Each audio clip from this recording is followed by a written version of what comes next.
Again, Broncos country. Really excited to chop up some Broncos with you all this week. Bourbon, Broncos, and no BS.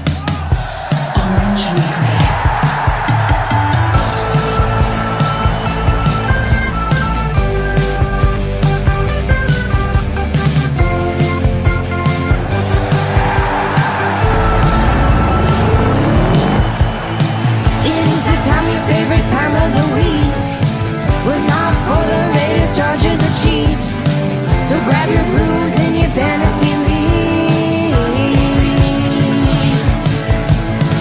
We got that blue and orange blood that you bleed. The most loyal fans there ever could be. We are that mile high Broncos country.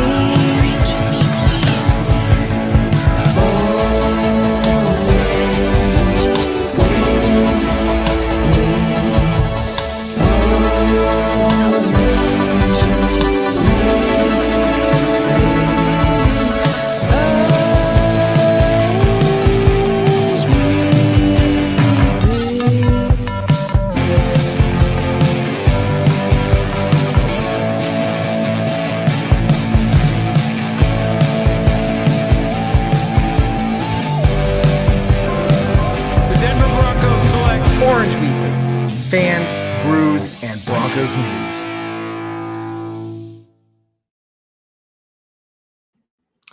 Good evening, everyone, and welcome to another week of Orange Weekly After Dark. As usual, I'm Jason Dandino, and joining me again tonight is Kevin, I Dream of Jimmy G. Dandino. And hey, another victory Monday for the Broncos with the all too common NFL score of 11-10. We see that all the time in the NFL, so can't say anyone's surprised by that. But hey, it wasn't a pretty win, but hey, it was a win. Start dropping all your comments, guys. We're going to start getting to them as much as we can. Post your questions, discussion points, concerns, things that you did like, things that you might not like, such as what somebody might be wearing around here. But anyways, I definitely have plenty of thoughts on this one. And I think we've seen a whole range of reactions to this one. But Kevin, why don't you get us going? What were your just overall thoughts on how the game, how it played out, and where the Broncos are looking at now? Yeah, so first off, going back to pregame, it was very interesting to just, as we were tailgating, feel the intensity rise among us fans as we saw Kansas City go down, then we saw Las Vegas go down, we saw Chargers go down. All of a sudden it went from a game of, it'd be really cool if we won this game to, wow, like this is a big, big opportunity for these guys. And this game became all of a sudden very important for a week 3 game, but still important nonetheless. And so everybody was just super amped, super excited, ready to go. I haven't heard it that loud going into the stadium before with all the chanting and stuff. I mean, people were chanting "Go Broncos" and everything going into the stadium, which was awesome. So, as the game went on, the big things, I'm sure we'll touch on is the defense and special teams, really, really stepping up, giving ourselves a chance. And then the offense showing improvements. They didn't show it in terms of numbers or the score necessarily, but, if you look to where we were a week ago, definitely some improvements across the board. So, look, we're moving in the right direction. We came away with a win. Doesn't matter if you score one more point than the other team, that is a win. And as ugly as it was, we made it happen. So, yeah, it's where I'm at. Absolutely. Yeah. They don't ask how, they ask how many. And right now the Broncos are 2-1, tied for first place in the AFC West, with the tiebreaker currently going to the Chiefs since they do have a divisional win. But obviously tons of football left to be played. We're only done with week 3 and already all kinds of drama happening, not just with the Broncos, but NFL wide. So lots of fun storylines that you can follow along. But tonight's going to be all Broncos. So, I think, we're seeing a couple of these comments come through.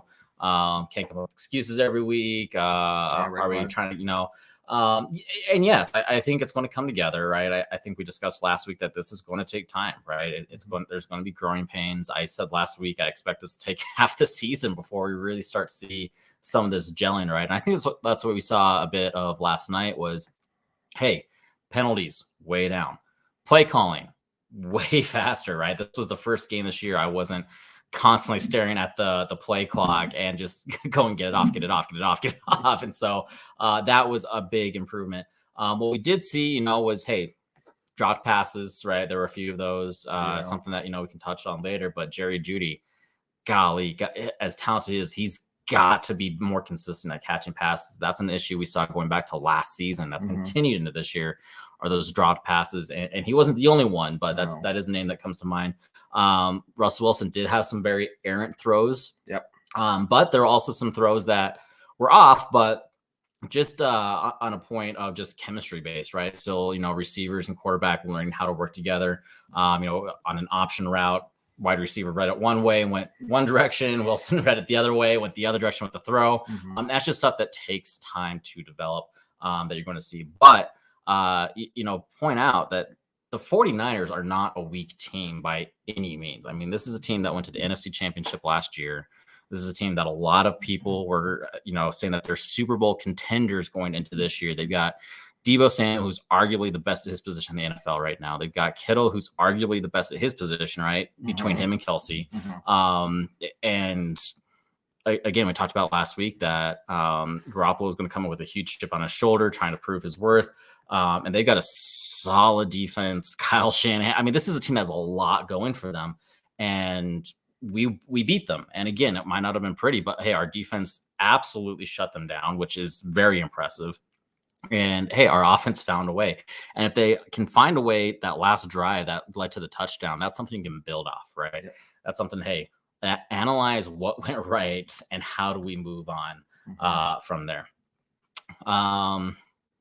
Kevin, we're going to hold off on this, Clayton, since it is a Victory Monday. We do assign our weekly Mile High salutes. And so go ahead and start thinking about who you would give yours to, and we'll address that at the end of the show. I'll say it at the end.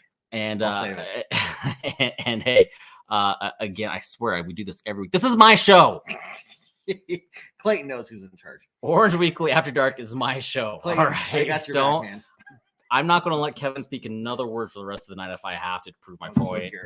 That makes it even worse, right? Nobody wants to see that. Yeah, that's you're scaring the viewer. Look, our views just dropped by half. Yeah, all right. Well, they're like, oh, he's not going to talk, then I'm going to leave. Yeah, no, this is all we're going to get from. We have to look at this guy.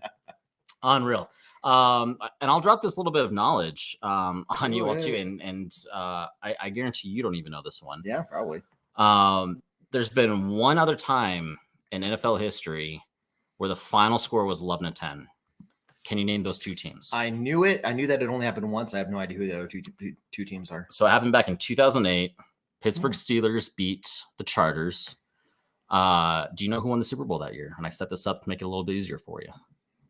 So again, Steelers won. So I'm not saying, hey, I'm not saying anything, but I don't believe in coincidence either. Steelers made it work, winning 11-10 somehow, and went on to win the Super Bowl that year. So, all right. So we touched briefly on this game, and again, there's a lot more to talk about. We can get to viewers, by all means, post any topic you want to talk about. But let's look at next week a little bit. We got the Raiders on the schedule at Vegas. Obviously, they're 0-3. What are you thinking that matchup's going to look like? What are you expecting? Man, trap game. I mean, if you're looking for a trap game, holy crap. If you think that the Raiders are not a good team, period, out the end because they're 0-3, you're very mistaken. Very talented. Obviously, Derek Carr, Waller, Devontae Adams. Yeah, Adams. I was going to say Jones. I knew that wasn't right. Adams. Look, we have our work cut out for us, and they're at home. They're looking for an opportunity of, man, if we can get a get-right game at home against the Broncos, you're talking about them turning their season around. So they are highly motivated. You want to talk about a team that has a chip on their shoulder and wants to go out there and, have something to prove to the entire NFL. This is their game. We're going to have to be very careful that we don't fall into the, getting down early and just letting them control the game. Yeah, so Surtain versus Adams is going to be a hell of a matchup. And I fully fully believe in Pat Surtain to cover him. Doesn't mean that Adams isn't going to get a couple, but you just look what PS2 has done, and I don't think there's any question in people's minds, or at least there shouldn't be, that PS2 is the number one, if not the number two cornerback in the league. Yeah, he's absolutely up there for discussion without a doubt. And yeah, hey, Raiders are 0-3. There's nothing more dangerous than a team with their backs against the wall, and they know that, right? And this is it's really a season of a make or break game that you can get for a team. Raiders know that. They know that if they lose this game to the Broncos, their season's over, right? They're not going to come back from 0-4 with already one loss in the division. Already there's some frustration brewing under the surface. Devontae Adams had some interesting quotes about him being frustrated and expecting more, having come over to the Raiders, which there's all kinds of discussions there. But hey, for the Broncos, they have a chance to effectively end the Raiders' playoffs hope this early in the season while getting that first divisional win of the year, going 3-1, and again hanging up there with the Chiefs. Who I'm trying to remember who the Chiefs play the Buccaneers next week, so that's not going to be an easy game for them either. So you got to look at that, and I know the Chargers have a bit of an easier opponent against the Texans, but they're also dealing with some massive. Well, they're also dealing with some massive injuries right now to some of their very top players. So this is a big game all around for all four teams in the AFC West again, and the Broncos can really take advantage and put a foothold on the bottom two teams, of being the Chargers and obviously the Raiders here. But like you said, they got to bring their A game. They got to be ready to play. They have to put together their strongest performance yet, especially on the offensive side of the ball at Vegas. Our defense is going to hold. I believe our defense is going to do their job, but our offense has to do a better job supporting them this next week. Yeah. And we'll get into score predictions when we do our tailgate show 1 hour before kickoff on Sunday. But I look at our defense being able to hold the Raiders to 17-ish points, the 17 to 20 range. So we're going to have to score more than that. Putting up 11 points, 10 points is not going to win us this game. It doesn't matter how well the defense plays. Defense can go out there and play just as lights out the other day. They're going to get some more plays that the 49ers didn't get against us, I really believe. So I think, look, you clean up the drop passes, you go down from, I haven't seen the official count of drop passes, but it's probably in the 5 to 6 range. I know of 3 or 4 just off the top of my head. You cut that down to 1 or 2, think about how many drives you're going to keep alive just by players catching the ball, and then putting you in those 2nd and shorts or 3rd and shorts versus 2nd or 3rd and longs because of a drop pass, or actually converting and getting the first, right? So a lot of things there they can clean up, but look at how much they cleaned up this last week. So there's nothing to say that they can't do it. Oh, absolutely. Yeah. I think this is a very, very winnable game, especially against the Broncos' favorite former head coach in Vegas, right? This is a very winnable game, but it's not going to be an easy game by any means. And I mean, up to this point, there hasn't been an easy game for the Broncos, even the 2 games they were actually favored to win. They were underdogs going into last night, and they pulled off the upset. But again, build off the strong suits, build off what went right, fix the things that aren't going right. But again, if you can build off that last drive and what really set up Russell Wilson, letting him do his thing, let him do a scramble drill, let him make the plays. There's one thing, have him go with play call and all that, especially early on. You want to make sure you're sticking to that script. But at a certain point, you got to let what Russell do, what he does best. And this is interesting. There was a lot. I agree with you. I won't say I disagree. But I think a lot of people don't understand that Russell Wilson isn't much of a running quarterback as people think he is. He really never was. I mean, but even what he was, right? And so is less. He's very much a pocket quarterback. I do agree. There were a couple times last night that I think he could have run and picked up a first down. But hey, he did on the last drive, right when it mattered the most. He did. this is funny because this is what I said at the start of our group chat last night. Run, pass, run, pass, run, pass, Yep. run, pass. They started to break it up a little bit, especially in the second half. They got things moving a little bit, got things going.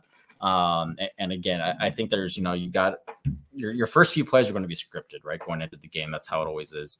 But yeah, you got to be flexible at the same time. You got to keep defense on their toes. So what's one thing that you were most impressed with improvement wise this week? And what do you think is the number one thing that has to improve for next week? The obvious one is how quickly we're calling plays.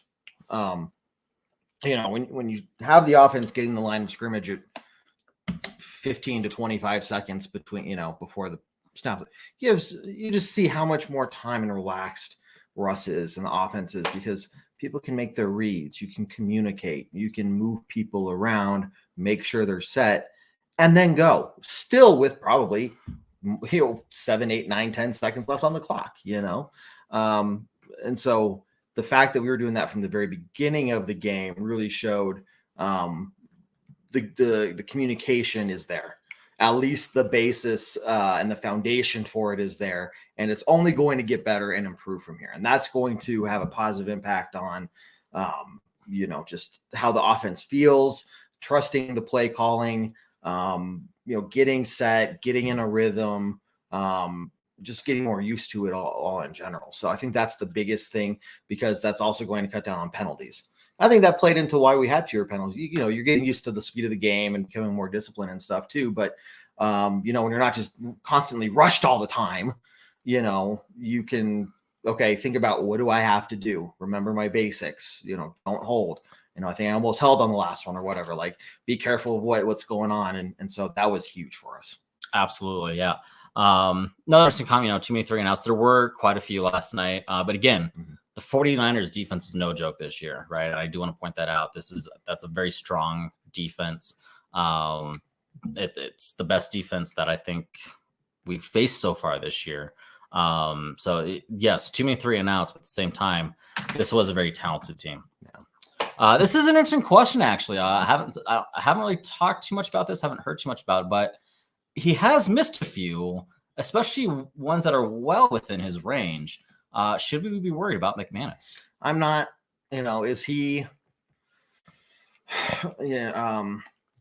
Baltimore's kicker, whatever his name is, I can't remember. Tucker. Is he Tucker? No. Okay. Is he the number 1 kicker in the league? No. Is he top 10? Yeah, sure. Fairly reliable, especially in Denver. Yeah, especially when you have those long field goal attempts you got to try. I would trust him, more than any kicker in that regard, because he is used to it. Does he need to clean it up a little bit as well? Sure, like everybody does right now. Well, maybe aside from the defense, where you can say, you know what, that was a pretty hell of a perfect game. Like, yeah, there were some mistakes, but you can't ask for too much of a better game than that. So, I think he's right there. I won't even say I've thought about it. It never occurred to me like, yeah, it sucked missing that field goal. And it might be a bigger conversation if we lost the game, but from what I'm sitting right now, look, kickers are going to miss every now and then, unless you're Justin Tucker, and sure, you just even luck on your side at that point, right? Whatever. So, and I do believe, I think it was a 54-yarder he missed, so it wasn't a chip shot by any means. He has missed at least 1 field goal in each game, one being obviously the stupid long one at sea level, but sure, you could say he's missed 1 each game. But hey, at the end of the day, I think McManus, he's got a strong head. He's not one of these kickers that go totally south when things don't go right for a short period of time. So I think he'll adjust. I think he knows the team has his back, has the support. He's one of the captains on the team this year. Yeah. To just show how much the guys in the locker room look up to him, support him, his leadership qualities. And I mean, shoot, he's been with the team for forever and a day. Forever. I mean, he's the last remaining Bronco from our Super Bowl run. So he's been there, he's done that. I expect, he'll refocus, and I think in the long run, he'll be fine. Here's another discussion. Our special teams were actually pretty special last night. Pinned them deep a couple times, one leading to a safety.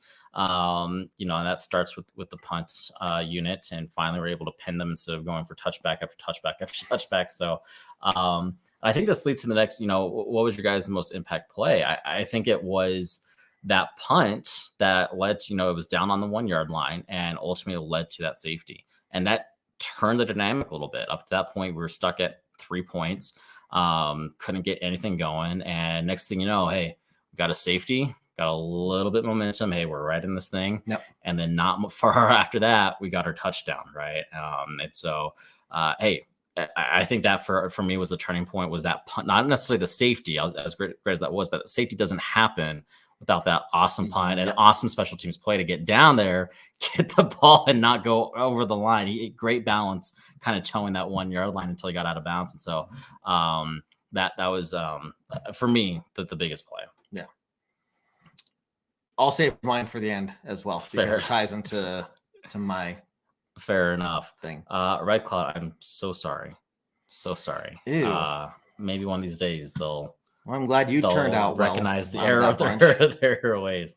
I think from what I heard, the entire defense got the game ball. Yeah, they did. But I think Waitman was absolutely up there. And hey, this isn't just the Melvin Gordon thing. Again, there were multiple drops from a lot of people. Before we get into the drops, I'm going to take a quick second. Kevin's going to do a fun little monologue for you guys. Go ahead and take it away. I have these earbuds. Do these look comfortable to you, Jay? No. Do you know what maybe what would make these earbuds better? What's that? Maybe some optimized gel tips. And so these hurt my ears after they don't stay in my ears. They come out and they take forever to charge. They don't stay charged for very long. They're actually pretty crappy, and I spent way too much money on them. I kind of want to just throw them away, and I'll be honest with you. However, to fix that problem, what you guys need to do is check out the Raycon wireless earbuds. These things are awesome. Raycon's everyday earbuds look, feel, and sound better than ever with optimized gel tips for that perfect in-ear fit. These earbuds are very comfortable. They will not budge. You can trust me on that, whether you're mowing the lawn, walking the dogs, working, cleaning the house, whatever the case is, they're going to stay there and they're going to be comfortable. They won't hurt your ears. They also have 8 hours of playtime and a 32-hour battery life. So you don't have to worry about, hey, is this going to last me through the Orange Weekly podcast? You can watch probably pretty much all day football with these things in, and have great audio quality and comfort, and not worry about the battery dying on you.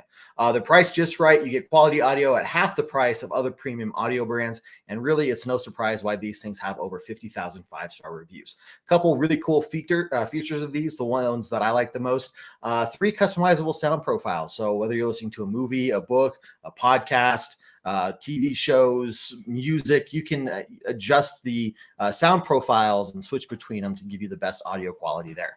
Also, noise isolation. So if you're reading, studying, if you want to cut down on the background noise while you work and listen to a podcast or music, whatever, it also has that to help you focus as well. But it also has earbud tap functions as well as an awareness mode that really make these things stand out. Here's what you need to do to get in on this awesome action, guys. Go to buyraycon.com today and use code TPPN15, that's 15, to get 15% off your Raycon order. That's promo code TPPN15 at buyraycon.com to score 15% off. Buyraycon.com, code TPPN15. All right, there you have it. And yes, the plug. We've got better plugs here than a middle-aged man refusing to admit he's going bald.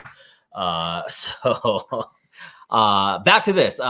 Stick gloves, Melvin Gordon. Hey, he did fumble again. I get it, but it was recovered. He also did get our 1 touchdown. So, take the good with the bad. I think overall he's still an excellent complement to this offensive system. He had a good game overall. The pass protection on his end, I think, is right now a little better than Williams. I think Williams might have more yards per carry. I don't know after last night, but either way, I think this is a great dynamic duo. And I know there's some debate. I know some people like to have, you have your cowbell running back with a backup, that gets maybe 20% of the snaps. But for me, I see why they do this. Hey, and when you get to November, December, January football, cold weather games, bad weather games, you need a solid ground attack. And this helps keep both our backs, who could be the number 1 back on just about any team with a few exceptions, keeps them both healthy, keeps them both rested and ready for the end of the season when you're going to have a strong game. So I don't mind the split they're doing right now. And it seems that they're doing a good job each game so far of recognizing who the better back for that day is and giving them a little bit more, right? So it's not, a pitch count. It's not every week you get 60, you get 40. We're going to rotate some. Whoever seems to have the hot hand, we're going to run him for the majority of that game. But overall, I think it's going to balance out. Williams is probably going to, over the course of the season, get some more carries, about 60%, I would say. But I do like that they're not super scripted each game and refusing to adjust when needed. More love that. Hey, at the end of the day, he's still a Bronco, right? Exactly. Gotta love that. Boom, boom. 1-2 punch. That was rough. Unbelievable. All right, guys. We're going to start to wrap up here in a little bit. So keep posting your final comments, questions, desires, hopes, and dreams. And we'll try to address all of them. Appreciate you joining us tonight. Our running game equals 3 and outs. Yes and no. Again, it's that balance, right? And you have to stick with that run game because that's what opens it up eventually, right? When you go nothing but pass, teams start playing only for the pass, right? So you got to find ways to keep the defense honest in their coverage. And again, 49ers are a strong defense, right? So the little bit of the Raiders game I saw, granted they were facing Derrick Henry, but hey, Derrick Henry's not the back he used to be either. And they were giving up some pretty significant run plays. So I don't know if that was a pattern for the Raiders. I haven't looked too much at their stats or if that was just last game, but we could expect, a bit of a heavier run game against the Raiders and more success with the run game, which would also be helpful and, keep those long sustained drives, keeping their offense off the field. And if you look at the stat, Javonte Williams had an average of 3.9 yards per carry, which is pretty decent. Anything over 3 is good. And when you have an end game of 3.9, you basically saying you're getting 4 yards per carry. And it's not like he had a 60-yard touchdown run that, padded the stats, like as long as it was 16 yards. So it'd be one thing if it's like, 6 yards per carry, but, he ran for 60 yards on that one time and the rest he got nothing, right? So, he's doing well. Gordon came in at 2 point something, so a little bit less, but look, the run game's fine. Tough defense. But we'll get there, and I think like Jason said, you're going to see more success in games ahead. I'm just guessing, Red Cloud, but I don't think you were a fan of the game yesterday, which is fine. I'm not saying that's a bad thing. I'm just going through all your comments. It's very frustrating again. When the offense was out there. Yes, I get it. I get it. Well, we'll get there. We'll get there. Even this one. It's not week 17 or 18. We'll get there. Hang with us, Red Cloud. We got this, dude. A little bit more patience. I promise you it'll come together, especially if our defense keeps balling out. I think Russell's finally going to cook. I hope so, because the meals he's been cooking up so far have not been tasty. But hey. What the big thing here, and you alluded to it a little bit ago, was go back and what worked for us. Once Russ started just relaxing and moving around just a little bit, things started happening. Right? Players got open. He got, he rushed 6 times. We moved the ball. So not saying that he's going to do that all the time, but I would expect that, especially in second halves of games, you're going to see a whole lot more of that, after the first, couple drives, which are always pre-scripted. He'll go out there, be himself, and not run for 30 yards. I don't see that happening, but could he run for 5-6 yards pretty consistently? Just to move the ball forward. Yeah. And that's going to throw off the defense as well. So look, these guys are still finding out what works for us, what doesn't. The big thing is Hackett has shown that he is willing to adjust. Yep. He is willing to take criticism. He's willing to learn lessons and make changes from it. If this was Vic Fangio or Vance Joseph, we'd be screwed. Okay. They'd be running whatever they wanted because that's the way it is. And it doesn't matter if it's working or not. We'd have some good practices. We'd have some great hell of a practice every freaking day. Okay. But so here's where we're at. We're still learning, but this team will adjust. They will improve, like we've already seen. Everything I've seen in 3 weeks so far makes me positive. Yeah, and I think you're starting to see them settle into the system a little bit. Again, this is a new system for Russell Wilson and most of these guys for sure. And keep in mind too, hey, last game was the first game that we had Hamler back in the mix. Jerry Jeudy was basically out for most of game 2. So this is really only the second week with Russell Wilson in a game situation. So, hey, these receivers and this quarterback dynamic, it takes some time to figure out each other's tendencies, what they see on the field, what they don't see on the field. It takes those live reps that you can't even necessarily get in practice, that, they have to be game situations for you to figure some of that stuff out. Another good point. And I think this is a testament to our defense's mental strength too. I said this right away when we were talking about this last night in our group chat was, the 49ers touchdown came from an illegal pick that should have been offensive pass interference. And what I said is, hey, bad calls happen. It's part of the game. Good teams fight through that. And our defense did. They didn't want to get them down, right? Because that was a pretty rough drive all the way down. I mean, San Fran just cut through our defense on that drive and ended with that offensive pass interference touchdown. But they didn't let it get to them, right? They didn't complain. They didn't, start hammering down the refs or, throwing their hands up in the air, whatever. They got right back down to business and they shut them down for the most part for the rest of the game, right? And so you're right. There was another brutal non-call that should have been called against Bosa for tripping. But again, what can you do, right? Those calls happen. And sometimes they don't happen, whatever you want to say. That's just part of the game. You got to find a way to battle through it. So, all right, guys, I think it's time. Yep. I think it is time. Go ahead and start posting who you would give yours to, but it is time for our Victory Monday Mile High Salute. So, Kevin, why don't you start us off?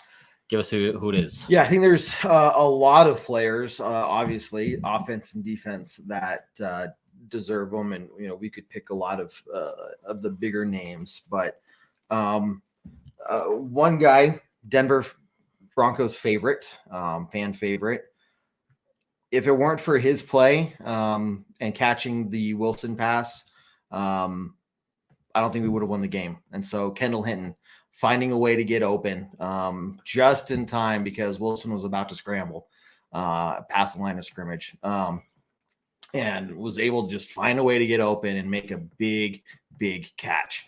That says a lot about those depth players when they can make a step up. Look, you have one chance in a game, maybe, to make a play, and he took it and made it happen. So, out of all the big badass names that we can throw out and that you all can throw out, I'm going to give my Mile High salute to Kendall Hinton for helping us and really stepping up in a moment that mattered the most. Love it. Absolutely love it. Great pick. I've got to go with one that you probably won't hear too often either, but my Mile High salute goes to our fabulous punter, Waitman. I mean, he was outstanding. He really improved, and he took some serious criticism and heat after game 2 from our special teams coach. Yeah. I mean, if you haven't read some of those quotes, go find those quotes because some of them are rough. I mean, he took some hits on the chin from his coach about needing to be better, needing to basically stop screwing over the team and putting our defense in bad positions. And he responded. Multiple points, punts, pinned them in, and he earned his paycheck. I joked about it in one of our groups today that, hey, it's about time that these punters earn their paycheck, right? Normally they only punt, they're involved in 2 or 3 plays a week and they get paid big money, but he earned that paycheck last night. Outstanding performance. Again, pinned them deep multiple times, ultimately led to 1 safety. There should have actually been 2 safeties last night, which we didn't really talk about, but there was a hold that on replay sure looked like the hold happened in the end zone when Garoppolo was in the end zone. And it wasn't just like barely in the end zone. It was very much in the end zone. They're like, happened in the field of play. What are you looking at? Because I can see it from up here.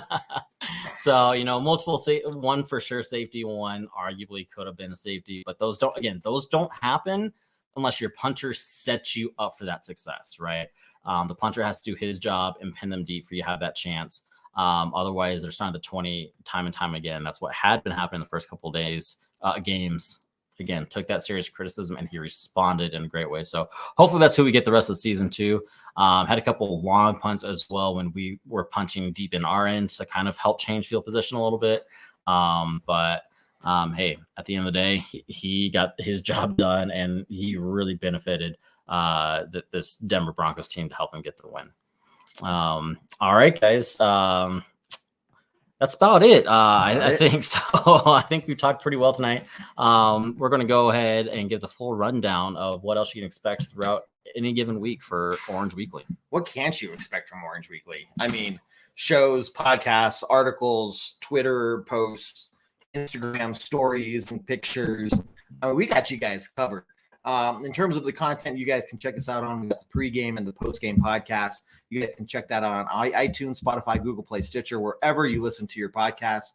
The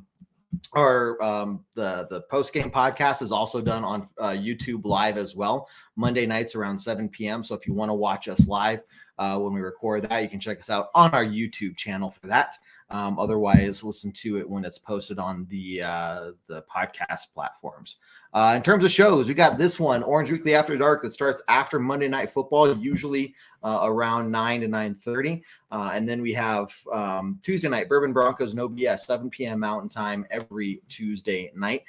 Followed by Sunday, we got our tailgate talk 1 hour before kickoff, and then our halftime hash, which is the original live halftime show. You guys can check us out as soon as halftime starts. Pull up your phone because that's what you all do anyway. I know that because that's what I do.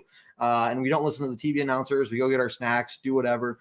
Pull up Orange Weekly. Tell us what you think about the first half of the game. We would love to hear from you all and interact with you there as well. Absolutely love it. Fantastic. Hey, it was great talking to all of you guys. Thanks for joining us. Red Cloud, best of luck this week. Let us know how that goes. Keep us up informed through all of our shows this week. We'll all be wanting an update each day of the week to see how that's going. So keep tuning in as you usually do. We do appreciate it. We appreciate you guys that join in on a regular basis like Clayton and Red Cloud. We also appreciate all you, newer comers, anyone that joins us.